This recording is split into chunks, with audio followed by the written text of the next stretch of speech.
Sa ngayon ay ibabahagi ko sa inyo ang kabuuan ng serye na pinamagatang Shopping King Louie. Si Louie ay isang bilyonaryo at ang may-ari ng pinakamalaking kumpanya ng damit sa Korea. Masipag siya sa kanyang trabaho at kinatatakutan siya ng lahat at walang nakakalamang sa kanya. Sa trabaho, tinawagan siya ng kanyang pinsan na nagngangalang Marie, ngunit sinabi nito na hindi niya ito mahal at hiniling sa dalaga na lubayan na siya. Sa ibang lugar, isang mahirap na dalagita na nagngangalang Shil ang nakatira sa isang maliit na nayon. Nakayakap sa kanyang lola na pumanaw ilang saglit lang ang nakalipas at siya ay labis na umiiyak. Sa maulan na gabing ito, nagpasya si Louie na lumabas para sa isang mahalagang pagpupulong. Binabalaan siya ng kanyang tagapaglingkod na huwag lumabas sa ganitong mapanganib na sitwasyon, ngunit determinado ang binata. Samantala, si Shil ay kasalukuyang nasa biyahe papunta sa Seoul upang hanapin ang kanyang kapatid na lalaki at para ipaalam na ang kanilang lola ay namatay. Katabi ni Shil ang isang matandang babae sa tren. Nakiusap sa kanya na siya ay may sakit at nangangailangan ng tubig. Pagbalik niya, natuklasan niyang ninakaw ng babae ang kanyang bag na naglalaman ng lahat ng kanyang pera. Kahit maliit na halaga lang ito, pumunta siya sa istasyon ng pulis para iulat ang bagay, ngunit sinabihan siya ng pulis na wala itong magagawa. Sa sandaling ito ay ipinakita si Jung. Siya ang manager ng kumpanya ni Louie kung saan siya ay nasa isang mahalagang pagpupulong. Pagkaalis niya, nakasalubong niya si Shil. Inalok siya nito na bumili ng ilang mga pambihirang halamang gamot. Tinitingnan niya ang mga halamang gamot at alam niyang bihira lang ang mga ito. Nagtataka siya kung bakit nais nitong ibenta ang mga ito sa murang halaga.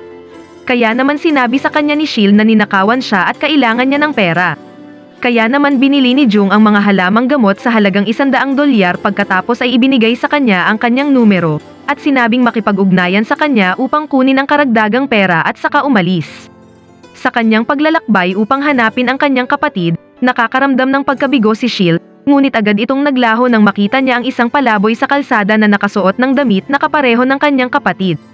Agad na lumapit ang dalaga sa pag-aakalang siya ang kapatid nito, ngunit nagulat siya dahil ganap na ibang tao. At ang taong ito ay si Louie mismo. Dinala ni Shil si Louie sa istasyon ng pulisya upang ipaalam sa kanila na suot niya ang damit ng kanyang kapatid. Ngunit sinabi ni Louie sa pulis na wala siyang alam tungkol sa kanyang pinagsasabi. Siya ay walang tirahan at ganap na nawala ng alaala. At dahil walang nakitang ebidensya laban sa kanya, pinalaya siya ng pulis. Ngunit si Shil na naghihinala pa rin ay sumunod sa kanya, kaya't si Louie ay sumusumpa na wala siyang maalala. Ang lola ay pumasok sa intensive care sa isang malubhang kondisyon sa sandaling malaman ang balita ng misteryosong pagkamatay ng kanyang apo na si Louie. Samantala, kinukulit ni Louie si Shil na isama siya dahil pagod na itong umupo sa kalye at nangako na maaalala niya ang lahat sa loob ng ilang araw. Dahil naaawa sa kanya ang dalaga, isinama siya at binilhan ng pagkain. Pagkatapos ay hiniling na hintayin siya sa labas ng kanyang pinagtatrabahuhang kumpanya. Ang kumpanyang ito ay mismong pag-aari ni Louie kung saan nagtatrabaho si Shil bilang isang lady cleaner. Ngunit nang nakita siya ng mga security ay hindi nila ito nakilala at pinalayas. Dinala ni Shil si Louie sa sauna at naligo para maging kasing linis niya tulad ng dati, at doon na rin natulog ang dalaga dahil wala rin siyang gagastusing pera. Pagkatapos ay umiyak si Louie at sinabing siya ay pagod na sa mga taong nananakit sa kanya sa kalye. Hiniling niya kay Shil na mangako ito na hindi siya iiwanan hanggang sa bumalik ang kanyang memorya, at nangako naman sa kanya ang dalaga. Pagkatapos ay naisip ni Shil na ang unang bagay na kailangan niyang gawin ay tawagan si Jung upang kunin ang kanyang pera. Ngunit sa kasamaang palad, aksidenteng nalaglag ni Jung ang kanyang cellphone sa lamesa at natapunan ng kape. Ito ay tuluyang nasira kaya hindi na siya makausap ni Shil. Nang ipinaayos niya ang kanyang cellphone, nagulat ito dahil walang anumang history na tumawag si Shil sa kanya. Ngunit isang araw ay nakita siya ni Shil sa kumpanya at nalaman ng dalaga na siya ang manager, kaya nawalan ito ng malay sa pagkabigla. Sa sandaling ito, nakikipagkaibigan si Louie sa isa pang binata. Inalok siya nitong manatili sa isang silid sa bubong ng kanyang simpleng bahay. At bilang kapalit, sisingilin siya ng kaunting pera at labis itong ikinatuwa ni Louie. Nagising si Shil sa ospital at nakita niya si Jung sa tabi niya. Binigyan siya nito ng $4,000, ang tunay na presyo ng kanyang halamang gamot. Kaya naman nagpasalamat si Shil sa kanya bago umuwi at nagdala ng maraming pagkain para kay Louie. Kinabukasan, isinama ni Shil ang binata upang bumili ng maraming damit. Nagpabili rin ang binata ng cellphone at pumayag naman si Shil. Pagkatapos ay pumunta ang dalaga sa istasyon ng pulisya upang sundan ang investigasyon sa paghahanap sa kanyang kapatid. Sa sandaling ito, kasama ni Marie ang kanyang ama na tiyuhin ni Louie na nagngangalang Son. Nagkukwento siya tungkol kay Louie hanggang sa naalala niya kung paano niya ito binigyan ng kotse kung saan tinanggal niya ang preno nito para maaksidente si Louie at mamatay. Pagkatapos ay kukunin niya ang kumpanya. Samantala, nakita ni Sheil na nakaprint ang pangalan ni Louie sa underwear niya kaya sigurado ang dalaga na ito ang kanyang pangalan. Sa daan patungo sa trabaho, sinabi ni Louie sa dalaga na hindi maganda ang kanyang damit at pagkatapos ay nilagyan niya ng bulaklak ang damit para mas gumanda. Pagpasok sa trabaho, ang mga empleyado ay nagulat dahil na-promote siya ni Jung upang magtrabaho sa isa sa mga opisina sa ilalim ng probisyon. Dahil sa kasalukuyang panahon ay dumaranas sila sa kakulangan ng mga empleyado. Kinabukasan, nanonood si Louie ng mga kakaibang lugar sa TV ngunit naalala niyang napuntahan niya ang mga ito noon, at nagsimulang sumakit ang kanyang ulo. Nakaramdam siya ng pagod kaya buong gabi siyang inaalagaan ni Sheil. Kinabukasan ay pinasalamatan siya ni Louie. Maraming bagay pa rin ang naaalala ni Louie, kahit nang makita niya ang kanyang tiyuhin sa isang panayam sa TV. Naalala niya na nakita niya ito noon at nagpa siya na sumama kay Sheil sa kumpanya para tanungin ito ng personal tungkol sa kanyang pagkakakilanlan. Nang gabing iyon, kumakain si Louie kasama si Sheil at sinabi niya sa dalaga na kapag siya ay nagkapera ay bibili siya ng maraming pagkain para sa kanya.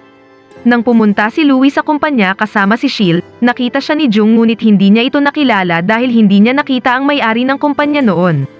Nakita din siya ng kanyang tiyuhin na si Son ngunit agad siyang tumakas sakay ng kotse habang nanginginig sa takot dahil sa pagbabalik ni Louie.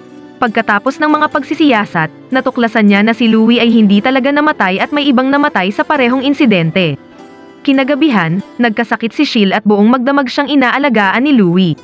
Sa sumunod na araw, nagpa siya ang binata na ihatid si Sheil sa kumpanya upang ipasuri. Muli siyang nakita ni Son ngunit hindi siya pinansin ni Louie kaya naisip ni Son na hindi siya naaalala ng kanyang pamangkin. Muli siyang nagsimula ng isang plano para mawala sa kanyang daan si Louie. Samantala, nang mapansin ni Louie ang mabuting pakikitungo ni Jung kay Sheil sa kumpanya, nakaramdam siya ng pagseselos lalo na nang pumunta si Jung sa kanyang bahay at pinagalitan ito sa pagpapatira ng isang estranghero at isang taong walang tirahan. Nagdalamhati si Louie at hiniling kay Sheil na huwag siyang iwanan at tiniyak ng dalaga na hinding-hindi niya ito gagawin ngunit sa halip, mas napalapit ito sa kanya. Isang araw, muling nasagasaan si Louie at ang driver ng sasakyan ay si Marie. Laking gulat niya nang makita si Louie. Ngunit iniwan siya nito at pinuntahan si Sheil na desididong dalhin siya sa ospital. Ngunit nalulungkot siya pagka-uwi nila dahil sa paggastos ng malaking halaga ng pera sa ospital. Subalit sinabi sa kanya ni Sheil na siya ay mas mahalaga sa kanya. Samantala, pumunta si Marie para sabihin sa kanyang ama ang tungkol kay Louie at si Son ay muling kinabahan. Pagkatapos ay sinabi sa kanyang anak na nawalan ng memorya si Louie at kailangan niyang ilihim ang bagay na ito hanggang sa mailipat sa kanya ang mga ari-arian. Hindi na siya mapipilitan para magpanggap na mahal niya ang mismong pinsan para lamang makuha ang pera. Pagkatapos ay ipinakita si Sheil kasama si Louie. Nakakita siya ng singsing at nagustuhan niya ito subalit ang binata ay nalungkot dahil wala siyang pera para bilhin ang singsing para sa kanya. Kaya naman nagtrabaho siya upang magkaroon ng pera, ngunit nakaramdam siya ng labis na kapaguran dahil hindi siya sanay sa mabigat na trabaho. Sa kabila nito, nakatanggap siya ng sweldo at binilhan si Sheil ng maraming pagkain, dinala siya sa beach, at binilhan siya ng bagong sapatos. At nang pauwi na sila, iniwan muna ni Louie si Sheil para bumili ng bulaklak ngunit may mga taong dumating at kinidnap siya. Nag-aalala si Sheil dahil sa pagkawala ng binata kaya naman pumunta si Sheil sa kanyang kaibigang pulis. Ngunit sinabi sa kanya ang lahat at lumabas na nakita si Louie ng katulong ng lola niya.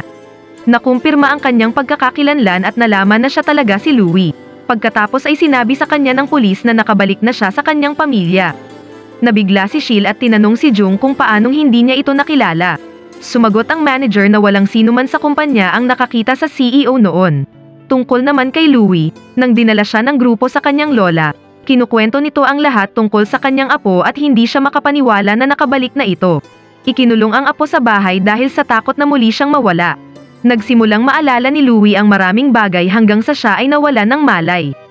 Para naman kay Sheil, masaya siya para kay Louie subalit lungkot ang kanyang nararamdaman lalo na nang lumipas ang ilang araw na hindi sila nagkausap. Sinabihan siya ng kanyang kaibigan na sigurado, nang malaman ni Louie na siya pala ay isang mayaman, nagpa siya itong talikuran siya.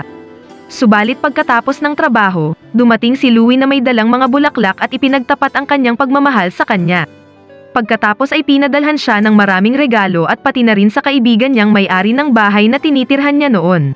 Sa ibang lugar, nakuha ng pulis ang isang surveillance camera sa lugar kung saan naaksidente si Louie at natuklasan na sinaktan ng kapatid ni Sheil si Louie at ninakaw ang kanyang sasakyan.